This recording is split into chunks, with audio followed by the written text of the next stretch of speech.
एक बार जोरदार ताली आप हमें दे दें। मैं जरूर सुनाना चाहता हूँ, मैं उस व्यक्ति तक पहुंचना चाहता हूँ जिसके लिए हमने पूरी भूमिका बनाई है। मौका मिलेगा हम जरूर दोबारा आएंगे, हम पे तमाम चीजें हैं सुनाने के लिए आपको। एक मुझे बात याद आती है, हमें कविता क्यों लिखनी पड़ती है, साहित्य क्यों उठाना पड़ता है कि जेएनयू में कुछ कांड हुए थे साहब, तो मैंने कुछ टिप्पणी करी थी कि जेएनयू में जिन लड़कियों से अपने कपड़े नहीं समझ रहे वो देश संभालने की बात करती हैं। अगर दिल तक बात पहुंचे कि जेएनयू में जिन लड़कियों से अपने कपड़े नहीं संभले वो देश संभालने की बात करते हैं, और जिन लड़कों की पैंट नीचे जा रही थी वो देश को ऊपर लेकर जाने की बात करते हैं। क्या बात है। तब कहीं साहित्य को अपनी कलम उठानी पड़ती है। मैं उस साहित्य का पुरोधा को आपको सौंपना चाहता हूं, क्योंकि देश में मुलायम सिंह को एक ऐसा बेटा मिला जो अपने बेटे को सत्ता देकर खुद परेशान है। हमारे देश में कहीं ना कोई ऐसे हो रहे जो पिताजी बेटे से परेशान हैं, लेकिन कहीं साहित्य में जब पिता पुत्र होते हैं तो पिता को पुत्र पे गर्व होता है। क्या बात है भाई, पिता पे गर्व होता है। वो केवल इस बिहार की धरती है, मैं बहुत प्रणाम करता हूँ भाई। मैं चार पंक्तियों से उस बड़ी कलम को आवाज देना चाहता हूँ जिनको सुनना खुद मेरे लिए सौभाग्य की बात होती है, और लगे मैंने कहीं सही बात कही हो तो बड़ी मजबूत तालियों से उन्हें बुलाइएगा कि नमक अंजेश जी, नमक सच्चाई का पानी में जैसे घोल देते हैं, नमक सच्चाई का पानी में जैसे घोल देते हैं, जुबा पर सबके ताले हैं जिन्हें ये खोल देते हैं। कि नमक सच्चाई का पानी में जैसे घोल देते हैं, जुबा पर सबके ताले हैं जिन्हें ये खोल देते हैं। फर्क बस इतना है तुम में और इनमें मेरे यारो कि तुम जो दिल में रखते हो उसे ये बोल देते हैं, तुम जो दिल में रखते हो उसे बोल देते हैं। श्री उमेश कुमार उमेश जी।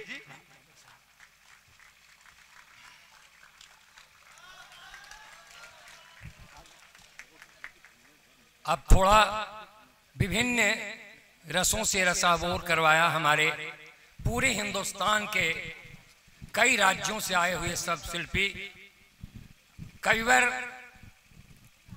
प्रगति जी के बारे में क्या कहना, मैं इनके बारे में जितना कहूँ वो कम होगा।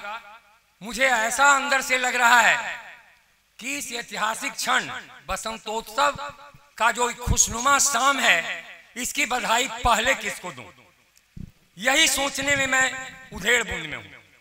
मैं आयोजक को दूं, श्रोताओं को दूं, या सब शिल्पियों को दूं। लेकिन मुझे लगता है कि आज का जो यह ऐतिहासिक क्षण है, इसे सफल बनाने में, सारगर्भित बनाने में और ऐतिहासिक बनाने में सबसे अव्वल सहयोग और योगदान हमारे डॉक्टर साहब सहित सभी श्रोताओं का है, जिसके कारण आज इतना सफल कवि सम्मेलन हुआ। दूसरा बात मैं ये कहूं चाहूंगा कि हमारे कवि शिल्पियों में जो गुण है, जो मन संचालन कर रहे थे आदरणीय कविवर प्रतीक गुप्ता जी, उन्होंने उनके एक क्षण हमें याद आता है कि यूपी वाले बिहार को लूटने आया हूं। बिहार को आप लूट तो सकते हैं और लूट भी लिया, बिहार को लूट ही नहीं सकते हैं, लूट भी लिया। लेकिन मैं कहूंगा चले गए हमारे गुरु का, अगर शिष्य ऊंचा उठता है तो गुरु का छाती कितना चौड़ा होता है। तो हमारे अंकेश जी हैं जिनके गुरु, और यह जो धरती है रामधारी सिंह दिनकर, जो पहला +2 बिहार बरबीघा +2 स्कूल में पहला प्रधानमंत्री हुए, और वहां आज उसकी पुनरावृत्ति हुई है। इतने उच्च कोटि का, इतने सारगर्भित कवि सम्मेलन हमको लगता है कि बहुत दिनों बाद हुआ है, मुझे याद नहीं है। इसके लिए मैं सब शिल्पियों, तमाम कविवर को जितना बधाई दूं वो कम है। और सबसे ज्यादा बधाई के पात्र हैं हमारे अंकेश जी, जिन्होंने, अंजेश जी, जिन्होंने चरितार्थ कर दिया कि शैक्षणिक संस्थान क्या होता है। शैक्षणिक संस्थान में कथा नहीं होती है, शैक्षणिक संस्थान में नाच नहीं होती है, शैक्षणिक संस्थान में बिहार की धरती पर बरबीघा की अपनी एक गरिमा मई रही है, जहां रामधारी सिंह दिनकर अपनी कर्मभूमि बनाया है, और उस इतिहास को आप जो पुनरावृत्ति किया है, और जिस तरह यह बलथर जमीन में तारों की तरह यहाँ के बालू के कण को गिन नहीं सकते हैं, तमाम बालू को आप मोती बना दिया है, जो शायद इन मोतियों को यूपी वाले की कोई भी एक एक दाना चुनकर नहीं ले जा सकते हैं, लेकिन मैं बार बार आपको बुलाऊंगा, जितना ले जाना है ले जा सकते हैं। आपके कहने के लिए आप इतने प्रशंसनीय हैं, आप इतने आदरणीय हैं कि उम्र में कम हो सकते हैं, लेकिन सरस्वती पुत्र तो पूजनीय होते हैं। आप सभी सरस्वती पुत्र शिक्षाविदों को मैं अध्यक्ष होने के नाते एक बार पुनः प्रणाम करता हूं और बताता हूं कि मगध ऐसी धरती है जो जिसकी खुशबू दुनिया का कोई ऐसा खंड नहीं बाकी है धरती का जहां इसकी खुशबू नहीं गई है। हमारे यूपी के हिंदी वाले लोग बोले कि मगही में जब आप ताली बजाएंगे तो मुकेश जी की कविता को जब आप समझेंगे तो मैं भी समझूंगा, लेकिन कबीर को आप पढ़ा है, कबीर की 60% यानी 60% मगही है, तो मगही को चिन्हने में हिंदी भाषियों को कहीं कोई दिक्कत नहीं होती है दुनिया में। और इस रूप में मैं अब अधिक क्या कहूंगा, आप विद्वानों के निकट वक्त भी बहुत, हमारे जितने धैर्य से हमारे दर्शक और श्रोता आपके कार्यक्रम को सफल बनाने में लगे हुए हैं, अब उन्हें कुछ भोज का भी न्योता दिया है, नाश्ता कराने का भी न्योता दिया है।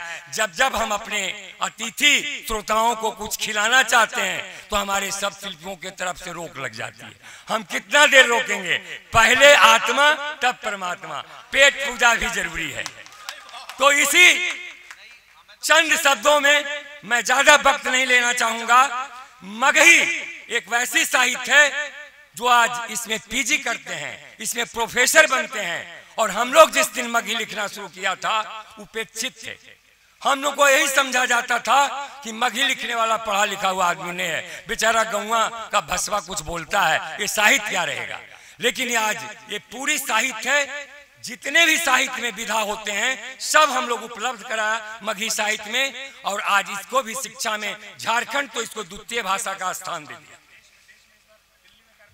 तो मैं एक मुक्तक विधा आपके समक्ष रखता हूं और अपनी मानी को विनाम रखता हूं। सनसन आधी रात, सनसन आधी रात, भन भन बच्छड़ कैले है अनोर। सनसन आधी रात, भन भन मच्छर कैले है अनोर, हे कागा कोयलिया तनी बोल, मच्छर भमोरले कखने होवत भोर, मच्छर भमोरले कखने होवत भोर। दोसर, खंडहर नियन घर, खंडहर नियन घर फूस छौनी से छारल है, गोईठा के गठौर ढांगा पांजा भी पसारल है, ओकरे में मधुमक्खी के खोता सोना नियन संगारल है, सोना नियन संगारल है। तेसर, कानेच बुतरुआ के चुप करत माय, कानेच बुतरुआ के चुप करत माय, जर रहा मरियो नहीं जाए।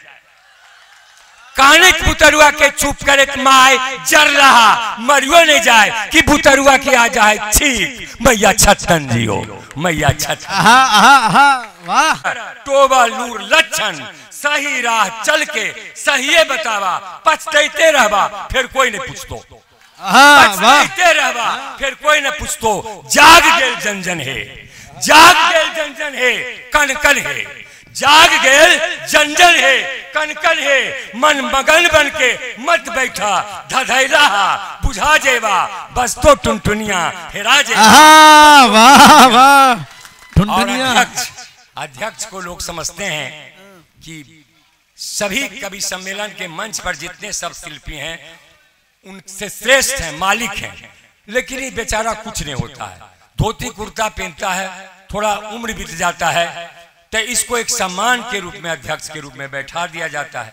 हम जीवन में जितनी कविता सुनाए और जितनी कविता और लिखेंगे, अब कविता लिखने की जरूरत नहीं रही। जैसा आज हमारे कई राज्यों से आने वाले युवा कवियों ने लगता है कि इतनी कविता सुना दी कि अब कविता लिखकर कुछ नई बात कहने को नहीं रह गया। इसलिए ऐसे शिल्पियों को मैं जितना बधाई दूं कम है। और बस अब हमारा काम इतना ही रहा कि आयोजक का या हमारे सब शिल्पियों का, श्रोताओं का जब आदेश होगा तो जैसे इस अंजेश जी के विद्यालय में घंटी बजाने लोग इंतजार करते रहते हैं कि जब छुट्टी होगी तो घंटी बजा दूंगा। अध्यक्ष का अंतिम काम यही बच रहा है, जब समापन होगा तो मैं घंटी बजा दूंगा और आप लोग खुशी खुशी अपना घर खुशी बटोर कर जाएंगे। इन्हीं चंद शब्दों के साथ मैं अध्यक्षीय उद्बोधन और कविता के साथ अपनी वाणी को विराम देता हूं। जय हिंद, जय भारत।